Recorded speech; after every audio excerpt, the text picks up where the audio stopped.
Olá!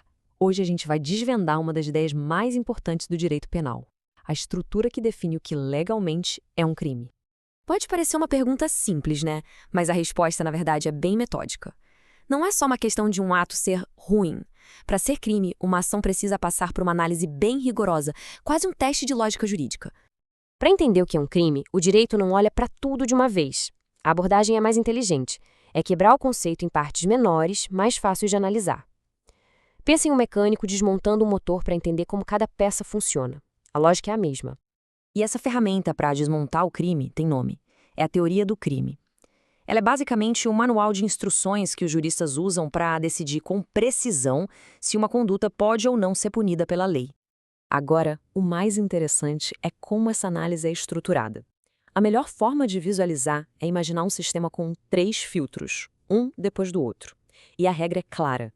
Para ser considerado crime, um ato precisa passar por todos eles. Se parar em qualquer um, já não é crime. Simples assim. E aqui estão eles, os nossos 3 filtros. Primeiro, a tipicidade, depois, a antijuridicidade e, por último, a culpabilidade. Vamos passar por cada um para ver direitinho como eles funcionam. Começando pelo primeiro, e talvez o mais fundamental de todos, a tipicidade. A pergunta aqui é bem direta. Essa ação que a gente está analisando, ela está descrita em alguma lei como sendo um crime? A tipicidade é, no fundo, um jogo de correspondência. A conduta da pessoa precisa se encaixar como uma luva na descrição que está lá no Código Penal. Por exemplo, a lei descreve o furto como subtrair para si ou para outrem coisa alheia móvel. Se a ação foi exatamente essa, pronto, ela é típica. Mas, e se não tiver esse encaixe perfeito? Bom, se a conduta não estiver prevista na lei, a análise para na hora. O ato é considerado atípico e, por consequência, não pode ser crime. Fim de papo para essa ação. Ok, vamos supor que o ato passou pelo primeiro filtro. Ele é uma conduta típica. Agora a gente vai para o segundo, a antijuridicidade, que também é chamada de ilicitude. Aqui, a pergunta muda. É o seguinte, mesmo sendo típica, essa ação foi contra a lei ou existiu alguma justificativa legal para ela?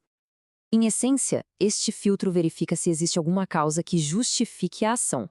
O exemplo clássico é a legítima defesa. Matar alguém é um ato típico, claro, mas se foi para se defender de uma agressão injusta, a lei pode entender que essa conduta foi justificada. A distinção aqui é fundamental. Uma conduta é antijurídica quando não tem desculpa, não tem justificativa legal. Por outro lado, uma conduta pode ser permitida se, apesar de típica, a própria lei a justifica em certas situações. Então, o ponto crucial é, se a resposta for sim, o ato foi justificado, a análise para de novo. A conduta até pode ser típica, mas não é antijurídica e, portanto, não é um crime. Agora, se o ato passou pelos 2 primeiros filtros, ou seja, ele é típico e não tem justificativa, a gente chega no filtro final, o mais pessoal de todos, a culpabilidade. Agora, o foco sai do ato e vai para a pessoa que o cometeu. Culpabilidade tem a ver com a capacidade mental e a consciência da pessoa. A lei quer saber o seguinte: essa pessoa tinha condições de entender o que o estava fazendo era errado, e mais, ela tinha a opção, a capacidade de agir de outra forma? Basicamente, a análise toda se resume a essas 2 perguntas. Se a pessoa, por algum motivo, como uma doença mental grave ou por ser menor de idade, não conseguia entender que o ato era ilegal ou não tinha como evitar cometê-lo, a culpabilidade pode ser descartada. E pela terceira vez, se a resposta aqui for não, o agente não pode ser responsabilizado, a análise para. O ato foi típico, foi antijurídico, mas se a pessoa não é considerada culpável, então não há crime e não pode haver punição. Certo, agora vamos juntar tudo e ver como esse sistema de 3 partes funciona como um todo. É essa estrutura lógica que garante que a lei penal seja aplicada de uma forma mais justa e precisa. Olha só, este quadro resume tudo perfeitamente. 3 filtros, 3 perguntas-chave. Para a tipicidade, o ato está na lei. Para a antijuridicidade, o ato é injustificado. E para a culpabilidade, o agente é responsável. Se a resposta para qualquer uma dessas perguntas for não, o resultado é sempre o mesmo. Não é crime. E como a fonte destaca, o propósito disso tudo é permitir uma análise detalhada, cuidadosa. Não é só uma formalidade acadêmica, sabe? É uma ferramenta prática essencial para a justiça. Então, o ponto crucial é este.